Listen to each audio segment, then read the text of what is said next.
O governo do estado de São Paulo criou o Via Rápida Emprego. Em apenas 3 meses, você aprende uma nova profissão. Eletricista, garçom, jardineiro.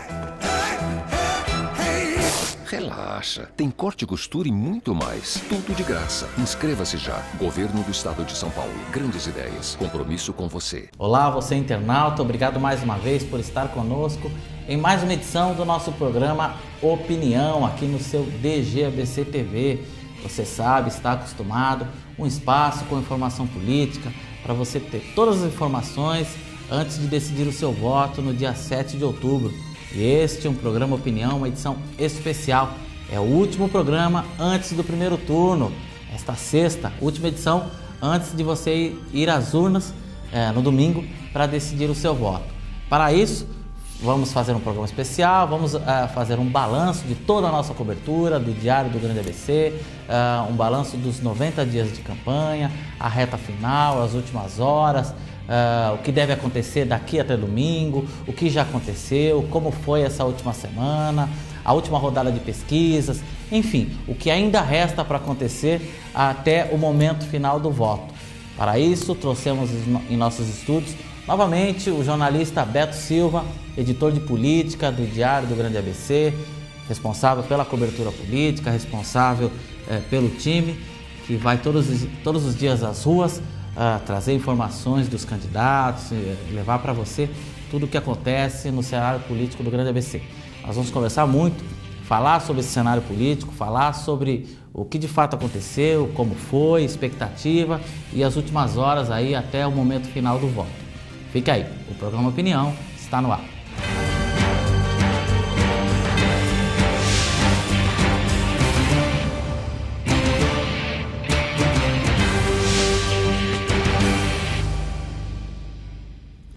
Faltam poucas horas então para esse momento tão aguardado, esse momento emocionante, esse momento da democracia, esse momento histórico de mais uma vez o cidadão poder decidir quem irá comandar a sua cidade, o prefeito, os vereadores para os próximos 4 anos. Beto, obrigado mais uma vez por estar conosco aqui em nosso estúdio. O que dá para aguardar aí? Hoje sexta até domingo, as próximas horas aí de campanha, qual a expectativa aí? O que você espera? Ainda dá para fazer alguma coisa para conseguir o último voto? Olá Sérgio, olá você que nos assiste. Eu acho que dá para fazer as campanhas, as 36 campanhas dos prefeitos estão na rua, as mais de 2.000 candidaturas a vereador também estão nas ruas. E eu acho que ainda há uma parcela significativa de eleitores indecisos, cerca de 15% a 10% aí, em média em cada cidade. Ainda há muito eleitor que vai votar nulo, vai votar branco, dá para reverter esse quadro ainda, apresentando uma proposta diferente, apresentando uma ação significativa no bairro. Eu acho que todo mundo está em busca desse voto, ou então a migração do voto, aquele voto útil, aquele candidato que o eleitor tem a sua preferência, mas está atrás nas pesquisas. Ele, no fim das contas, no finalzinho ali, na boca da urna, ele acaba mudando o voto. Eu acho que tem muita coisa para acontecer ainda no Grande ABC, nessa eleição, como você bem frisou no começo, histórica. Roberto, foi uma semana aí marcada principalmente por expectativas de decisões judiciais, né? A gente teve caso de Ribeirão Pires, a expectativa, uma ação impetrada em São Caetano, enfim. É o último momento? É talvez uma última cartada para tentar decidir o cenário, tentar decidir quem poderá estar nas urnas? Nós tivemos 2 momentos importantes nessa campanha com relação às ações judiciais. Uma no começo, durante o registro das candidaturas, em que os adversários, o Ministério Público ou mesmo os eleitores mais atentos denunciaram supostas irregularidades no registro, e isso foi sendo avaliado de maneira devagar pela Justiça Eleitoral. E agora, no segundo momento, também se intensificando no final, algumas ações, como você bem disse, em São Caetano, Ribeirão Pires e também Diadema. Lauro Mitch também está pedindo cassação do prefeito Mário Reale, e a Justiça vai avaliar. Mas eu queria destacar nesse ponto, Sérgio, a questão da Justiça Eleitoral. Todo mundo se prepara para esse momento de eleição. Nós, jornalistas, nos preparamos, os candidatos se preparam, os eleitores se preparam, as agências de publicidade se preparam. Enfim, todo mundo se prepara. A Justiça Eleitoral também se prepara, mas eu acho que ela se prepara de uma maneira ainda tímida perante a grandiosidade do que é essa festa da democracia.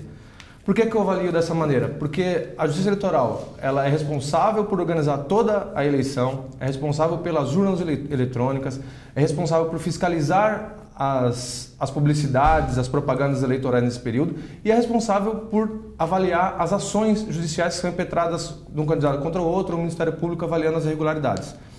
Muito bem, qual que é o desfecho dessa história? Os mesmos juízes das varas civil e criminal, eles acumulam as funções eleitorais e acaba acumulando bastante esse cargo e acaba não dando tempo de agilizar a avaliação e analisar todos esses processos. Aí a gente chega numa reta final de campanha com algumas coisas, algumas arestas judiciais a serem aparadas ainda. Isso é ruim para a eleição, no fim das contas. Decisões importantes a ser votadas aí e não se sabe o resultado, como o caso de Ribeirão Pires, né? Quer dizer, a expectativa caso Saulo e Dedé sejam considerados os votos nulos, possibilidade de ter uma nova eleição, possibilidade de o terceiro colocado ser declarado vencedor.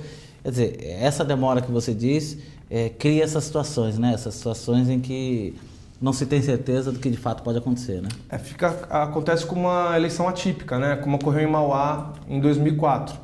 Em Mauá houve um imbróglio judicial envolvendo a candidatura do PT e a do PV e no fim das contas o presidente da Câmara acabou assumindo, ficou 1 ano no cargo e só em dezembro de 2005, 1 ano depois, é que o prefeito Leonel Dama acabou assumindo de fato a cadeira por um mandato de 3 anos e 1 mês. O que acontece em Ribeirão Pires é algo semelhante. Se o Dedé continuar indeferido até domingo, tem poucas horas aí para reverter esse jogo no TSE, os votos deles serão anulados. E a gente tem uma outra ação contra o candidato Saulo do PMDB, que pode ser julgado até domingo, capaz que não, mas se isso acontecer, os votos dele também, se a candidatura dele for indeferida, os votos dele também serão anulados. E aí, juntando os dois candidatos, se der mais de 50% dos votos, vamos ter que ter uma outra eleição. O presidente da Câmara o vereador mais votado é que vai assumir a presidência da Câmara e depois, consequentemente, a prefeitura. E depois vamos ter uma outra eleição, provavelmente em 2013. Aí, esse tipo de situação que nós não gostaríamos que houvesse. Infelizmente, a Justiça Eleitoral demora para avaliar esses casos. Compensação, Beto, vendo pelo outro lado, parte desse atraso da Justiça se deve à entrada aí positiva para valer do cumprimento da lei da ficha limpa, né? Quer dizer, desta vez a gente vê que a lei da ficha limpa está valendo, né? Uma lei que teve iniciativa popular, que surgiu a partir do desejo da população e, de fato, muitas candidaturas, centenas de candidaturas estão sendo barradas por conta disso. No ABC não foi diferente. Então, quer dizer, qual a tua avaliação sobre isso? Agora, a ficha limpa valendo, quer dizer, você acha que esse também pode ser um divisor de águas, essa eleição? Eu acho que tende, a cada eleição, isso ficar cada vez mais notório, isso ficar cada vez mais palatável para o eleitor. Nós tivemos dezenas de casos de candidaturas a vereador barradas pela lei da ficha limpa e no caso dos candidatos a prefeito, 2, por enquanto, Diniz Lopes em Mauá e Dedé da Folha em Ribeirão Pires.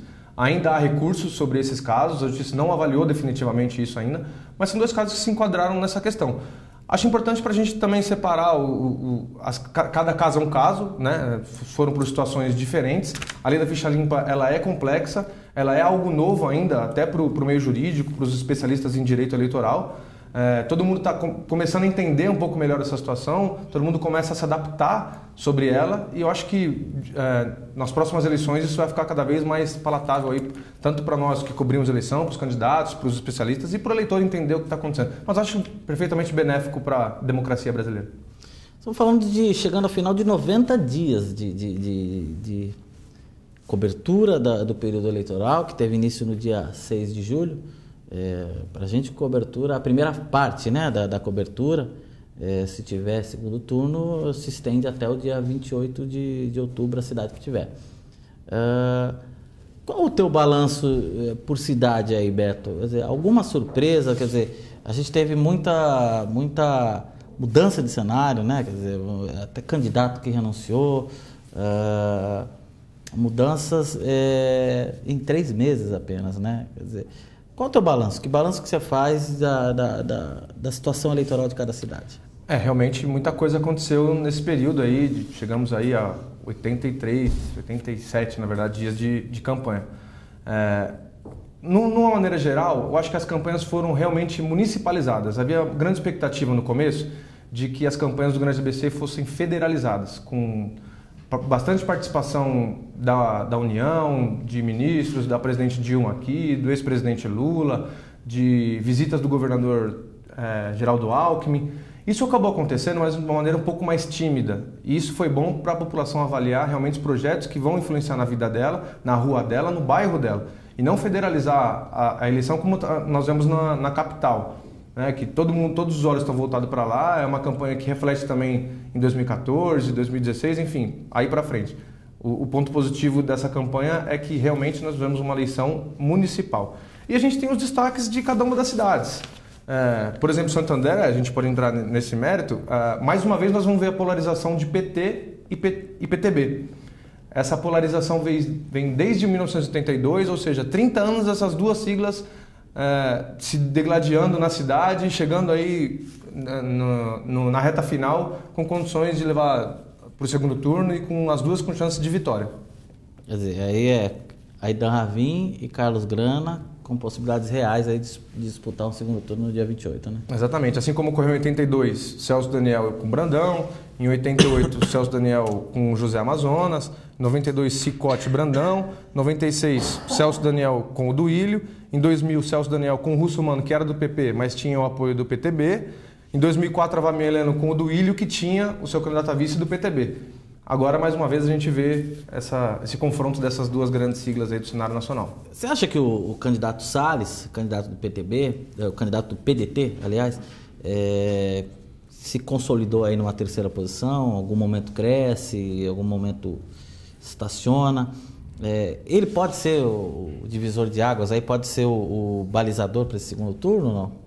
Ele pode sim ser o balizador do segundo turno. Ele começou a campanha ali meio que embolado na segunda colocação com o candidato do PT, Carlos Grana, que depois se desgarrou e agora está tecnicamente empatado com o prefeito Aïdan Ravin nas primeiras colocações. O Salles ficou um pouquinho para trás, mas ele tem um grande potencial eleitoral, ele está girando ali em torno de 13%, 15% das intenções de voto. E a gente sabe que cada voto é importante nesse momento. O segundo turno é uma outra eleição. Vamos ver como é que o eleitor dele vai se comportar na hora de dividir aí o voto para o segundo turno. Ele vai ser o divisor de água, sim. É a terceira grande candidatura da cidade. É o que está levando a eleição para o segundo turno. É a candidatura que leva a eleição para o segundo turno. Agora, o apoio dele, então, vai ser disputado assim, com muita força aí por cada um dos dois, né? Ele subindo no palanque de um dos dois candidatos vai pesar mais na hora do eleitor dele votar, escolher entre os dois candidatos que ele não escolheu no primeiro turno. Vai ser a ferro e fogo a disputa pelo candidato Salles. É verdade. E o PSDB, que hoje ocupa a vice do Salles? Como é que fica? É difícil a gente imaginar que o PSDB estará no palanque do Grana. Mas também ele teve um momento de confronto com o prefeito Aïdan Ravin. Qual a sua opinião aí sobre o posicionamento do PSDB no segundo turno? Aí a gente faz a seguinte análise. No começo, o prefeito Aïdan Ravin queria, a todo custo, a presença do PSDB na chapa. Acabou desistindo por uns problemas aí de escolha do vice, que não concordou muito com o nome. A vice atual do PTB também fez questão de ficar na chapa, Dina Zexer, não aceitou a vinda do PSDB. Mas o que a gente viu durante a campanha, Sérgio, é que o PSDB não fez tanta diferença assim na campanha do Salles. O governador sequer passou por aqui, grandes lideranças do partido também não chegaram para cá. Me recordo somente o Bruno Covas, secretário estadual do Meio Ambiente, que veio fazer a campanha com ele aqui, mas não houve essa transferência direta de votos. Eu acho que naturalmente o PSDB vai apoiar a candidatura do prefeito Aïdan no segundo turno, mas eu acho que também não vai fazer tanta diferença como não fez na candidatura do Salles. Mudando de cidade aí, São Bernardo. Uma eleição decidida, na sua opinião? Uma eleição decidida. O prefeito Luiz Marinho, candidato à reeleição do PT, está chegando aí a 70% dos votos válidos na última pesquisa do Diário do Grande ABC, divulgada no dia 27. Se consolida na primeira posição. E aí a gente entra no mais um fator histórico, Sérgio. Vai ser a primeira vez na cidade do presidente Lula que o PT reelege um prefeito do PT.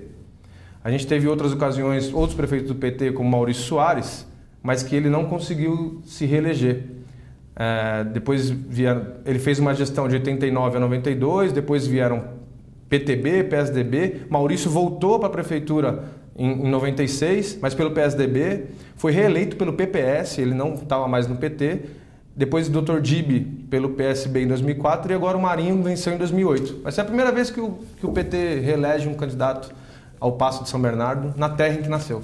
E por mais que o prefeito Luiz Marinho insista com a tese de que não é candidato a vereador, uma vitória desse tamanho não o coloca no palanque rumo ao Palácio dos Bandeirantes? Não pode ser inevitável a candidatura dele, velho? Eu acho que tem que se avaliar uma conjuntura geral que inclui também a vitória do Haddad, candidato do PT, à capital. Dependendo do que acontecer em São Paulo, haverá reflexos ou não para a vida do Marinho futura em 2 anos. E vamos ver se ele sai candidato a governador ou não. Se o Haddad ganhar na capital, fica mais fácil a vida do prefeito Marinho se candidatar a governador em 2014. Se não, acho que ainda o PT vai ter que encontrar um outro nome aí, vai ter que fazer uma grande gestão nos 4 anos que vem pela frente em São Bernardo para ser modelo, para ir mostrar em 2018 talvez a forma de governar do ex-ministro e na ocasião do ex-prefeito de São Bernardo. Eu acho que a briga maior agora do Marinho é bater os votos do Dib de 2004, Sérgio. O Dib conseguiu uma alta popularidade naquele ano pelo PSB, ele chegou a 76% dos votos válidos, o Marinho já está chegando aí aos 70%. Eu acho que virou uma briga pessoal com o hoje deputado federal William Dib. 2 adversários ferrenhos aí da cidade. Agora, em se confirmando esse cenário, caso de fato daqui a 2 dias se confirme a reeleição do Luiz Marinho, como é que fica o futuro do deputado estadual Alex Manente? O que dava a vislumbrar aí para ele? Quer dizer, no momento ruim do PPS também na região, né? Eu acho que ele está asfaltando um caminho para daqui a 4 anos disputar a prefeitura realmente para valer. Ele está colocando o nome dele na rua, colocou em 2004, 2008, colocou agora novamente e vai tentar pela 3ª vez em 2016. E aí sim com grandes chances de vitória.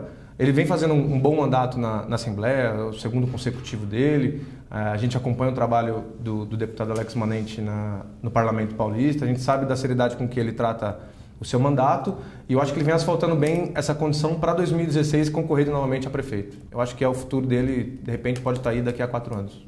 São Caetano, indo para a nossa 3ª cidade aqui. Há alguma possibilidade, na sua opinião, da Regina Maura, nessas horas aí restantes, virar o jogo em cima do Paulo Pinheiro?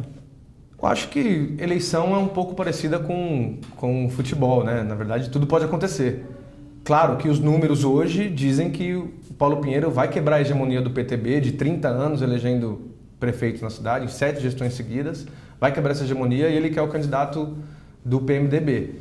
Mas a reta final é reta final, vale tudo, as campanhas estão na rua, a gente vê muito panfleto acusando um ao outro de situações aí até constrangedoras, mas enfim, tudo pode acontecer. É difícil, mas pode acontecer. A gente tem que, não podemos tapar o sol com a peneira, é uma distância muito grande, são 20 pontos de diferença. Em São Caetano isso corresponde a mais ou menos 20 mil eleitores, 20 mil votos. Tirar em poucos dias, poucas horas, isso é muito difícil. Mas vamos aguardar o fechamento das urnas. Indo para a nossa 4ª cidade, Diadema, uma eleição que parecia o prefeito Mário Reale nadar de braçada aí, começa a ganhar ares de emoção, né?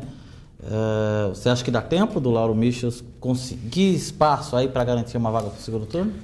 O Lauro Michels tem, segundo a última pesquisa diária do Grande ABC do dia 27, portanto há 8 dias atrás, ele tinha uma diferença grande ao prefeito, mas o prefeito tinha nos votos válidos 56,2%, se não me engano. A missão do Lauro era tirar em 10 dias 6,2 pontos percentuais para levar a eleição para o 2º turno. Missão difícil, a gente está falando aí de 20 mil votos também, 6 pontos percentuais de Diadema é mais ou menos 20 mil votos, dos 320 mil eleitores que a cidade tem. Mas também não é impossível. O prefeito Mário Reale passa por uma situação interessante nas pesquisas, Sérgio, que é o seguinte, ele está crescendo na pesquisa estimulada, mas ele está caindo na pesquisa quando considerado só os votos válidos. Por que isso acontece? Porque Lauro Michels vem crescendo, Maridite também do PSDB vem lá atrás, mas vem ganhando um pouquinho de corpo, e por isso essa questão dos votos válidos do prefeito vem diminuindo um pouco. A gente sabe, e não podemos deixar de considerar isso, que a cidade de Diadema é a mais petista do Grande ABC. Das 7 gestões desde 1982, o PT tem presente em 6. Só de 97 a 2000, que não esteve à frente da cidade, com Gilson Menezes, que era um ex-prefeito do PT, que naquela eleição de 96 era do PSB e venceu José Augusto. Mas como ele diz, era o jeito PT de governar. Era o jeito PT de governar. Então é a cidade mais petista do Grande ABC. De 6 gestões a cidade foi comandada pelo PT. É uma questão considerável aí. A missão do Lauro é difícil, mas também não é impossível assim como acontece em São Caetano. É menos difícil, vamos colocar assim. Essa também, né? Só vai poder dizer exatamente quando começarem a surgir os votos aí, quando começarem a aparecer os primeiros resultados, né? Aí a gente vai avaliar com mais clareza aí até amanhã, quando o Diário vai publicar a sua 4ª rodada de pesquisa, a gente vai ter um pouco mais de clareza do que pode acontecer em Diadema. Há a possibilidade de vitória tanto no primeiro turno quanto a ida ao segundo turno entre Mário Reale e Lauro Micho do PT. Mudando a página, falando de Mauá, cidade com o maior número de candidatos, 8 candidatos, e uma clara polarização aí, Vanessa Adamo e Donizete Braga, caminhando para um segundo turno, com uma possibilidade ainda de vitória, pelo menos nos números das pesquisas, da deputada Vanessa Adamo, dependendo da situação de alguns outros candidatos, como o do Diniz Lopes, e de fato os votos deles foram anulados, mas uma eleição ainda com ares emocionantes também, né, Beto? Talvez seja uma das eleições mais apertadas, mais disputadas do Grande ABC neste ano. Como você bem disse, Sérgio, vai depender muito da questão do candidato Diniz Lopes, né, do PR. Ele está com a candidatura indeferida, está com recurso na Justiça Eleitoral, e se ele não conseguir reverter isso até domingo, os votos dele serão anulados. O que isso significa? Significa que a margem dos votos válidos vai diminuir.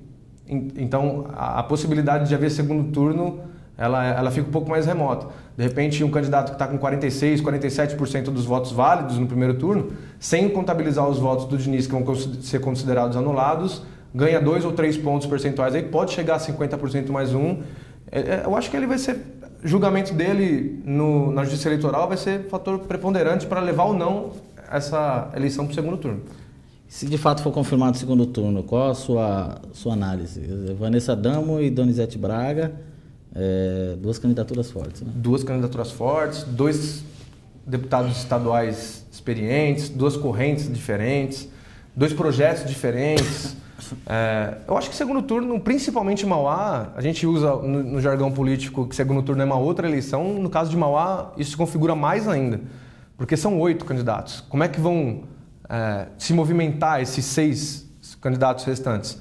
E eles podem se movimentar de uma maneira, o eleitorado de outra, seus partidos de outra. A gente vê isso muito nas últimas eleições aqui, na nossa região mesmo. O próprio Diniz Lopes, em 2004, 2008, ele teve que sair do PSDB para apoiar o PT no segundo turno. Ou seja, a movimentação pessoal do político pode ser uma, a posição do partido pode ser outra, e a posição dos eleitores completamente diferente. Além de tudo, são 2 candidatos. O mais importante, são 2 candidatos preparados. Eu acho que Mauá vai estar bem servida aí em quem ganhar. Ribeirão Pires, quer dizer, é uma eleição que está caminhando aí. O Saulo desgarrou, está caminhando para vencer essa eleição. É uma eleição de um turno só. Mas como a gente já bem disse, como você já bem colocou, questão jurídica que pode mudar tudo. Continuando com o mesmo cenário, Saulo prefeito, você tem essa leitura? Mesmo cenário, Saulo prefeito, está mais de 10 pontos de diferença da segunda colocada, que é a Marinês, ultrapassou o Dedé aí nesses últimos dias, nesse último mês.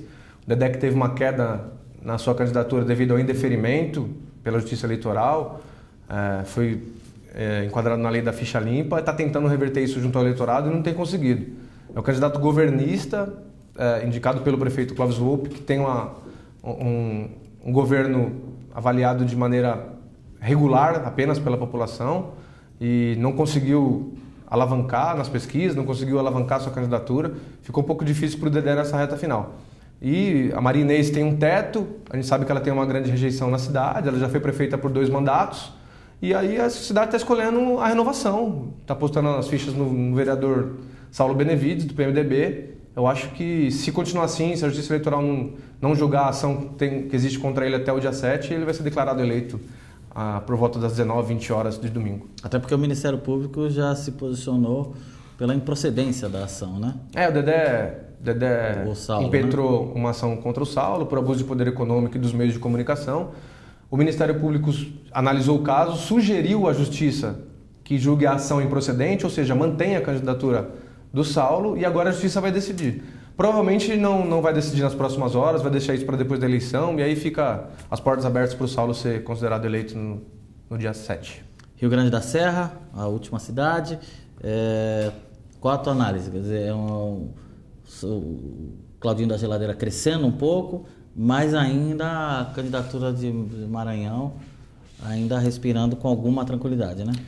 Rio Grande da Serra, a gente viu o Gabriel Maranhão, candidato do PSDB, indicado pelo prefeito Kiko, abrir uma grande vantagem sobre o Claudinho da Geladeira há um mês e meio atrás, diferença de 14 pontos percentuais.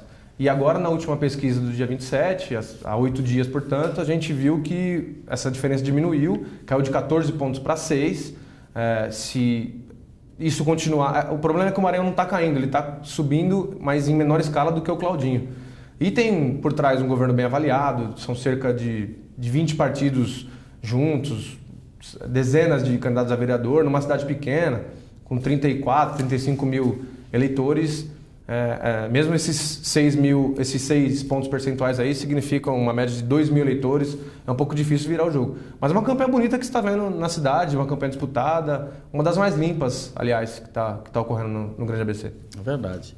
E amanhã a expectativa é enorme pela 4ª rodada de pesquisas eleitorais, né, Beto? Quer dizer, também é o último, para alguns, a última possibilidade aí de ver se consegue respirar para até domingo, né? É mais uma ferramenta que o Diário do Grande ABC coloca à disposição do eleitor para fazer a sua avaliação, para decidir o seu voto no domingo. A gente vem com a 4ª e última rodada de pesquisa nesse primeiro turno. A gente vem acompanhando desde o dia 6 de julho, monitorando a evolução de cada candidato. E é mais uma vez o Diário fazendo a diferença aí, contribuindo para essa festa da democracia que vai ocorrer no dia 7. É verdade. E você, teleinternauta, leitor, vai poder acompanhar tudo aí nas páginas do Diário do Grande ABC. No domingo, poder ver tudo o que deve acontecer aí no cenário político, como foi, como os candidatos votaram, uma cobertura especial no DG ABC TV, nossas equipes de reportagem nas ruas, não só nossos repórteres de impresso, mas nossos cinegrafistas, nossos repórteres, enfim, durante todo o dia você vai poder ver tudo, o que fizeram os candidatos, como se portaram, como foi o cenário político, expectativa da apuração, as festas das vitórias e também uma cobertura especial após o fechamento das ruas, das urnas aí, né? O que deve acontecer nas próximas horas. A partir das 5 horas nós também faremos comentários aí sobre o andamento das apurações. Tudo isso você vai acompanhar na nossa página do Diário do Grande ABC, dgabc.com.br, no domingo,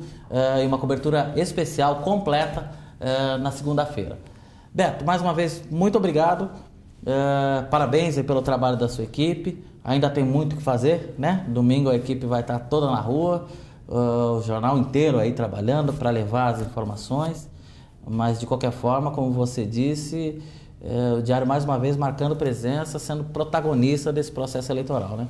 Estamos nas ruas até o fechamento das urnas no dia 17, até depois delas, na Festa das Vitórias. São mais de 80 profissionais envolvidos aí nessa cobertura e tenho certeza que o eleitor, o leitor, o internauta vai ter um resultado de bastante qualidade durante o dia de domingo e na segunda-feira nas páginas do jornal.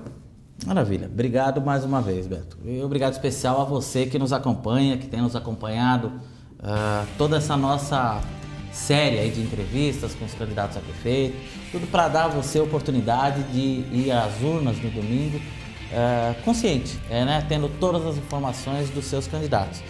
Então, fica aí então o convite para você acompanhar na nossa página, acompanhar no nosso site, todas as informações, tudo que for acontecendo no domingo, a gente vai contando para você.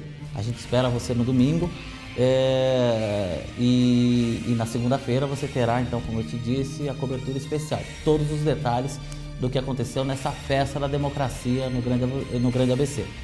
A você, muito obrigado mais uma vez por estar conosco em mais uma edição do programa Opinião e espero você na nossa próxima edição. Obrigado e até lá.